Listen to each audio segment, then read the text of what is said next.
প্রিয় শিক্ষার্থীরা, তোমরা কেমন আছো? নিশ্চয়ই ভালো আছো। আজকে আমি তোমাদের কাছে উপস্থিত হয়েছি ক্লাস নেওয়ার জন্য।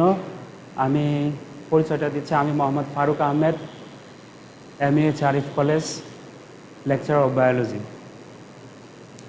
আজকে তোমাদের অর্থাৎ বিশেষ করে দ্বিতীয় বর্ষ অর্থাৎ সেকেন্ড ইয়ারের যেই অধ্যায় নিয়ে আলোচনা করব সেটা হচ্ছে যে প্রাণীবিজ্ঞান দ্বিতীয় পত্রের 7ম অধ্যায়, মানব শারীরতত্ত্ব, চলন ও অঙ্গ চালনা।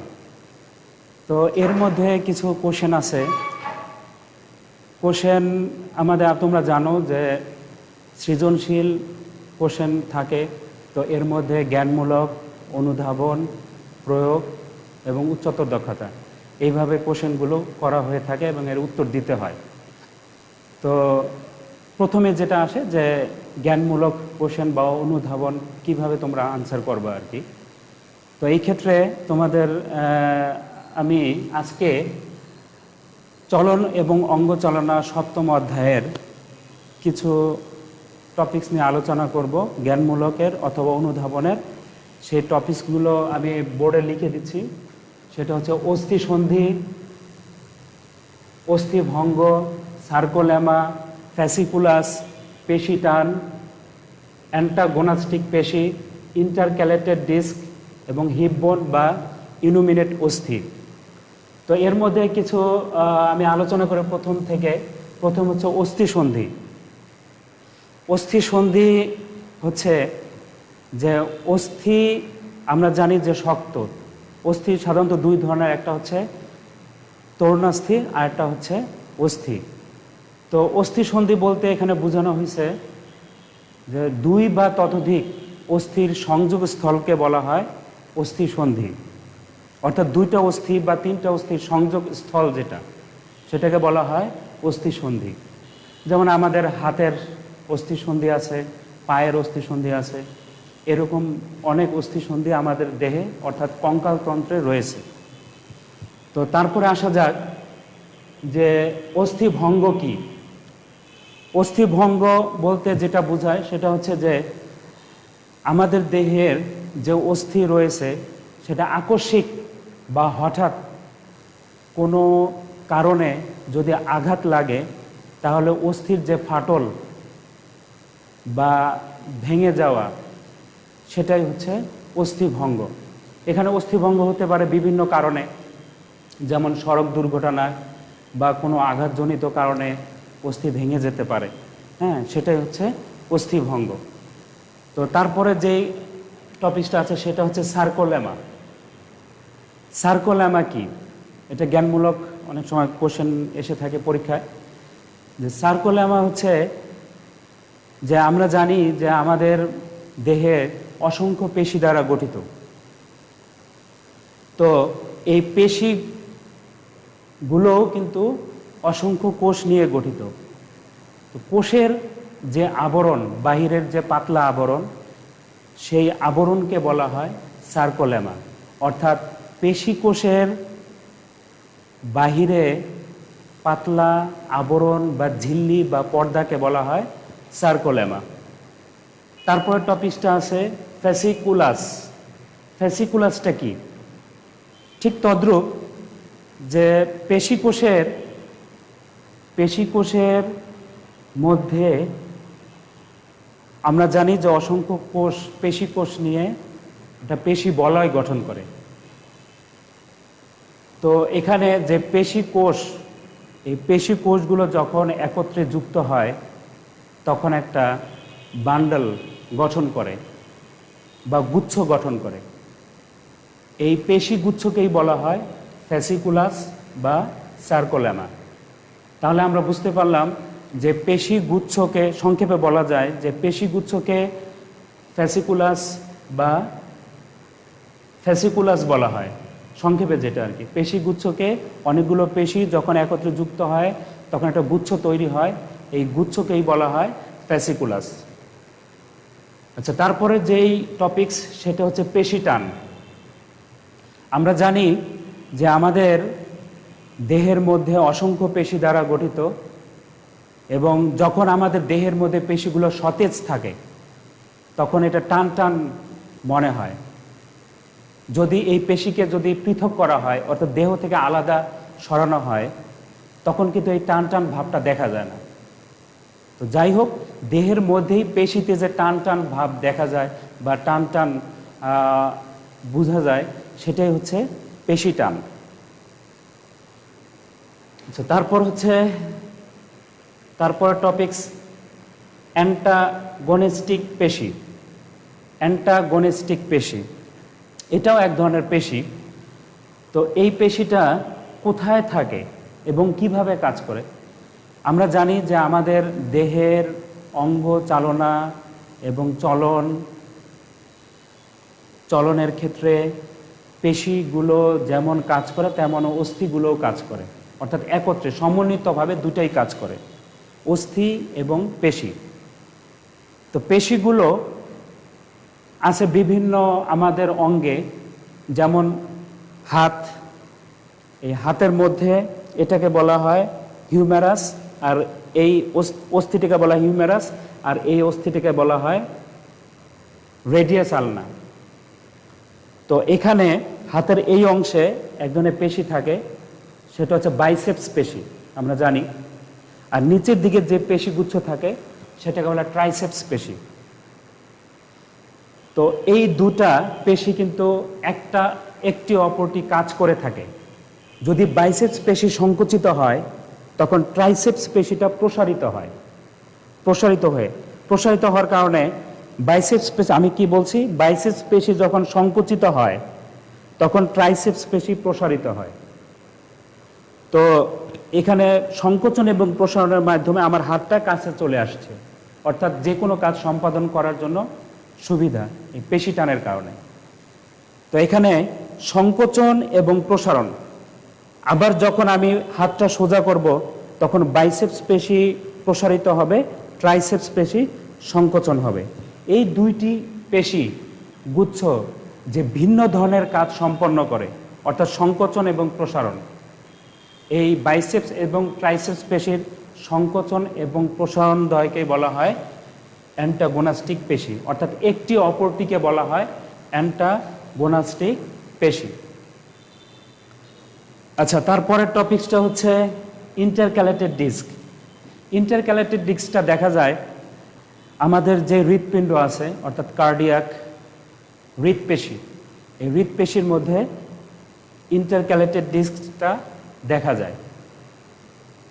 ইন্টারক্যালেটেড ডিস্ক কোনটাকে বলে? যেই হৃৎপেশিগুচ্ছের মাঝখান দিয়ে কতগুলো ঝিল্লি খাঁজকৃত অংশ সৃষ্টি হয়, সেই খাঁজকৃত অংশকেই বলা হয় ইন্টারক্যালেটেড ডিস্ক। তো এটা ইন্টারক্যালেটেড ডিস্ক দিয়ে কি থাকে, একটি পেশি আরেকটি পেশি, অর্থাৎ একটি পেশিকোষ আরেকটি পেশিকে পৃথক করে রাখে, অর্থাৎ সংযোগ স্থাপন করে হচ্ছে ইন্টারক্যালেটেড ডিস্ক। এটা আমাদের হৃৎপেশিতে পাওয়া যায়।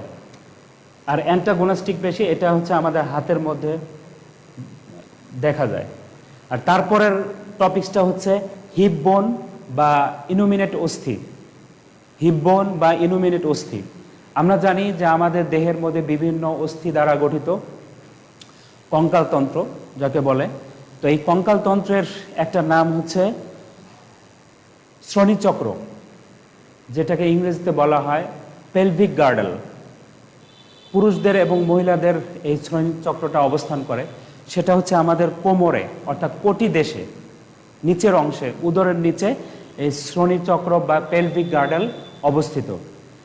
এবং এই শ্রোণীচক্রের প্রধানত দুইটা অংশ নিয়ে গঠিত, অর্থাৎ অস্থিগুলো নিয়ে গঠিত, বাম এবং ডান। বাম পাশের যে অস্থিগুলো বিদ্যমান থাকে ঠিক তদ্রূপ একইভাবে ডান পাশেও সেই অস্থিগুলো বিদ্যমান রয়েছে। এখন এই শ্রোণীচক্রের বাম এবং ডান পাশের যে অস্থিগুলো আছে, কি কি অস্থি নিয়ে গঠিত? তো সাধারণত দেখা যায় যে এই অস্থিগুলোর মধ্যে রয়েছে যেই তিনটা অস্থি রয়েছে, ইলিয়াম, ইস্চিয়াম এবং পিউবিস, এই তিনটা অস্থি পর্যায়ক্রমে বিদ্যমান থাকে। অর্থাৎ ইলিয়াম, পিউবিস এবং ইস্চিয়াম, এই তিনটি অস্থি পর্যায়ক্রমে বিন্যস্ত থাকে, বাম পাশ এবং ডান পাশ। এই তিনটি অস্থির সমন্বয়ে গঠিত যে অস্থি তাকেই বলা হয় হিপ বোন বা ইনুমেটেড অস্থি। এই তিনটি অস্থির আমি আবার বলছি যে শ্রোণীচক্রের সংক্ষেপে এভাবে তোমরা বলতে পারো বা লিখতে পারো যে মানব দেহের শ্রোণীচক্রের ইলিয়াম, পিউবিস এবং ইস্চিয়াম, এই তিনটি অস্থির সমন্বয়ে গঠিত অস্থিকে বলা হয় হিপ বোন বা ইনুমেটেড অস্থি। আমরা পর্যায়ক্রমে জ্ঞানমূলকগুলো শেষ করে দিলাম। এই কোশ্চেনের মধ্যে হচ্ছে যে অস্থিকে রক্তকণিকা উৎপাদনের কারখানা বলা হয় কেন? অস্থিকে রক্তকণিকা উৎপাদনের কারখানা বলা হয় কেন? আমরা জানি যে আমাদের দেহের মধ্যে যে অস্থিগুলো আছে, অস্থির সংখ্যা তোমরা জানো সবাই যে 206টা অস্থি আছে। কিন্তু শিশুকালে যখন ভ্রূণ থেকে উৎপত্তি হয়, শিশুদের অস্থি হচ্ছে 300টি, আর যখন পূর্ণাঙ্গ প্রাপ্ত হয় বা বড় হয় তখন তাদের অস্থির সংখ্যা হয় 206টি। তো যাই হোক, অস্থিতন্ত্র নিয়ে যে অস্থিগুলো রয়েছে আমাদের দেহের মধ্যে, এই অস্থি থেকে রক্তকণিকা উৎপাদন হয়। কিভাবে উৎপাদন হয় যে রক্তকণিকা? যে আমাদের দেহের যে অস্থিগুলো আছে, বিশেষ করে যদি আমরা বলি তাহলে হচ্ছে হিউমেরাস, ফিমার প্রধান অস্থি, যেটা মানবদেহের সবচেয়ে বড় অস্থি হচ্ছে ফিমার, আর হিউমেরাস হচ্ছে হাতের অস্থি, এই অস্থিটা, আর ফিমার হচ্ছে ঊর্ধ্ব বা ওর যে পায়ের অস্থি, সেটা হচ্ছে ফিমার। তো হিউমেরাসের ভেতরে যে অস্থি মজ্জা আছে আমরা জানি, তো এই অস্থি মজ্জার ভেতরে হিমোপোয়েটিক স্টেম কোষ থেকে লোহিত রক্তকণিকার উৎপত্তি ঘটে। অসংখ্য লোহিত রক্তকণিকা এখান থেকে উৎপত্তি ঘটে হিমোপোয়েটিক স্টেম কোষ থেকে। তো এইভাবেই লোহিত রক্তকণিকার আবির্ভাব ঘটে। এজন্যই অস্থিকে রক্তকণিকা উৎপাদনের কারখানা বলা হয়। তারপরের কোশ্চেন যেটা হচ্ছে অনুধাবন, সেটা হচ্ছে সাইনোভিয়াল অস্থিসন্ধি বলতে কি বোঝায়? সাইনোভিয়াল অস্থিসন্ধি, আমি আগেও বলেছি যে 2 বা ততোধিক অস্থির সংযোগস্থলকে বলা হয় অস্থিসন্ধি। তো সাইনোভিয়াল অস্থিসন্ধিটা কি? এটা কোথায় অবস্থান করে? যখন 2টা অস্থি একত্রে যুক্ত হয় তখন এর চারপাশ দিয়ে, অর্থাৎ ভেতরের চারদিক দিয়ে সংযোগস্থলে সাইনোভিয়াল মেমব্রেন অবস্থান করে এবং সাইনোভিয়াল মেমব্রেনের ভেতরে কিছু লিকুইড পদার্থ থাকে। সেই লিকুইডকে বলা হয় সাইনোভিয়াল ফ্লুইড, তরল। এই তরলটা হচ্ছে সাধারণত মিউকোপলিস্যাকারাইড নামক পিচ্ছিল তরল পদার্থ থাকে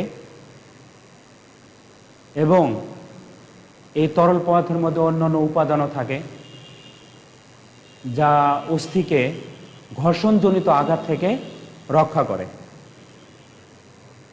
তো তার মধ্যেও আমরা যদি ভালোভাবে লক্ষ্য করি তাহলে দেখা যায় সাইনোভিয়াল ফ্লুইডের মধ্যেই যে অস্থিসন্ধিটা থাকে, 2টা অস্থি সংযোগস্থল, এই অস্থির প্রত্যেকটা অস্থির অগ্রপ্রান্তে তরুণাস্থি থাকে, তরুণাস্থি বা কোমলাস্থি। আমরা জানি যে তরুণাস্থি বা কোমলাস্থি এটা নরম প্রকৃতির, নমনীয়, স্থিতিস্থাপক। এর মধ্যেও মাতৃকা থাকে, মাতৃকায় বিভিন্ন কোষ থাকে। তো যাই হোক, এই তরুণাস্থি কি বলছি, অস্থির সম্মুখ প্রান্তে অর্থাৎ অগ্রপ্রান্তে যে তরুণাস্থি থাকে সেটা ঘর্ষণজনিত আঘাত থেকে রক্ষা করে। তাহলে এখানে আমরা কি পেলাম? সাইনোভিয়াল মেমব্রেনের ভেতরে পেলাম সাইনোভিয়াল ফ্লুইড, সাইনোভিয়াল ফ্লুইডের মধ্যে পেলাম অস্থির অগ্রপ্রান্ত অর্থাৎ তরুণাস্থি, এগুলোর সমন্বয়ে আমরা সহজে খুব কম সময়ে যে কোনো কাজ দ্রুত করতে পারি। যেমন চলাচলের ক্ষেত্রে, তারপর নিচ থেকে যে কোনো কাজ করা বা নিচ থেকে যে কোনো বস্তু উঠানোর ক্ষেত্রে, হ্যাঁ, সহজেই খুব দ্রুত কাজ সম্পন্ন করা যায় সাইনোভিয়াল অস্থিসন্ধি মাধ্যমে। তো এখানে সাইনোভিয়াল অস্থিসন্ধি যে আছে, যেমন আমাদের হাতের দুই হাতের সংযোগস্থল, তারপরে পায়ের অর্থাৎ ফিমার এবং টিবিয়া ফিবুলা অর্থাৎ ফিমার এবং টিবিয়ার সাথে যে সংযোগস্থল, সেখানেও সাইনোভিয়াল অস্থিসন্ধি বলা হয়, মানে দেখা যায়। হ্যাঁ, সাইনোভিয়াল অস্থিসন্ধি আরও বিভিন্ন অংশে দেখা যায়, লক্ষ্য করা যায়। তো এই অস্থিসন্ধির মাধ্যমে আমি যেটা বলছি যে সহজে কাজ সম্পাদন করা যায়। তো আমাদের পায়ের ক্ষেত্রে যেটা দেখা যায়, সাইনোভিয়াল অস্থিসন্ধি ফিমার এবং টিবিয়া ফিবুলা অর্থাৎ টিবিয়ার সাথে সংযুক্ত, এবং এই অস্থিসন্ধির সংযোগস্থলে থাকে গোলাকার যে অস্থি, সেটা হচ্ছে প্যাটেলা, এবং প্যাটেলার সাথে যুক্ত থাকে কিছু পেশিগুচ্ছ, অর্থাৎ অস্থির সাথে অস্থির সংযোগ, অর্থাৎ আবার বলা যায় যে পেশির সাথে অস্থির সংযোগ, হ্যাঁ, লিগামেন্ট এবং ট্যান্ডন এখানে ভূমিকা পালন করে। যাই হোক, সবগুলো সমন্বয়ে বলা হয় সাইনোভিয়াল অস্থিসন্ধি। আচ্ছা, এগুলো আমি আলোচনা করলাম। এছাড়াও আরও কিছু অনুধাবনমূলক কোশ্চেন আছে, যেগুলো পরীক্ষায়ও আসে, মাঝে মাঝে দেখা যায়।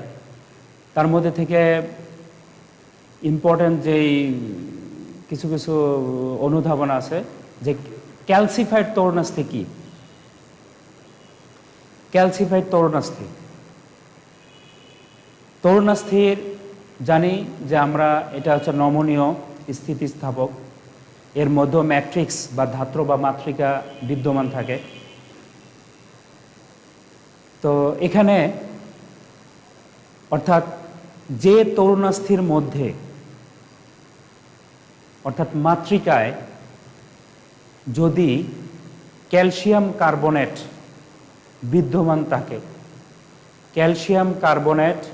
বিদ্যমান থাকে, তখন সেই তরুণাস্থি শক্ত অর্থাৎ অস্থির মতো কঠিন আকার ধারণ করে। সেই ধরনের তরুণাস্থিকে বলা হয় ক্যালসিফাইড তরুণাস্থি। এই তরুণাস্থিটা সব জায়গায় দেখা যায় না। দেখা যায় কোথায়? দেখা যায় আমাদের যে পায়ের সবচেয়ে বড় অস্থি ফিমার, এই ফিমারের মস্তক প্রান্তে অর্থাৎ উপরে গোলাকার যে অংশটা আছে মস্তক প্রান্ত, সেই মস্তক প্রান্তের মধ্যে যে তরুণাস্থিটা বিদ্যমান থাকে, সেই তরুণাস্থিটা ক্যালসিফাইড তরুণাস্থি। আর অন্যান্য জায়গায় অর্থাৎ অন্যান্য স্থানে নমনীয় তরুণাস্থি বিদ্যমান থাকে, সেখানে আবার ক্যালসিয়াম কার্বনেট থাকে না। যেমন নাকের তরুণাস্থি, তারপর কানের পিনা, তারপরে গলার যে তরুণাস্থি, শ্বাস যন্ত্রের তরুণাস্থি বিদ্যমান, এগুলো বিভিন্ন ধরনের তরুণাস্থি নিয়ে এই অঙ্গগুলো গঠিত। তো আলোচনা করলাম ক্যালসিফাইড তরুণাস্থি। আর ক্যালসিফাইড তরুণাস্থির মধ্যে আমরা আলোচনা করলাম। আর অস্থি, যেটা অস্থির মধ্যে সাধারণত অস্থি আমরা জানি যে শক্ত, ভঙ্গুর, নমনীয় নয়, স্থিতিস্থাপক নয়, ভঙ্গুর বলছি। তো এটাকে ভাঙলে যে কোনো চাপ প্রয়োগ করলে ভেঙে যায়। তো এখানে শক্ত, এই জন্য এটা হচ্ছে ক্যালসিয়াম কার্বনেট দ্বারা গঠিত। অর্থাৎ যেখানে ক্যালসিয়াম কার্বনেট থাকবে অস্থিতে, সেটাই হচ্ছে অস্থির, ক্যালসিয়াম কার্বনেট দ্বারা গঠিত। হ্যাঁ, আর তরুণাস্থিতে সাধারণত ক্যালসিয়াম কার্বনেট থাকে না, যেটা বলছি। আর যদিও থাকে তরুণাস্থিতে তাহলে ওটা হচ্ছে ক্যালসিফাইড তরুণাস্থি। তো এই হচ্ছে আজকের পাঠ, প্রথম ক্লাস যেহেতু, হ্যাঁ, সংক্ষেপে কিছু কিছু টপিকস আমি আলোচনা করলাম। আপাতত তোমরা বুঝতে পেরেছো। আর যদিও পরে কোনো সমস্যা থাকে সেগুলো নিয়ে আমরা আলোচনা করব। নেক্সটে আমরা অন্য টপিকস নিয়ে আলোচনা করব।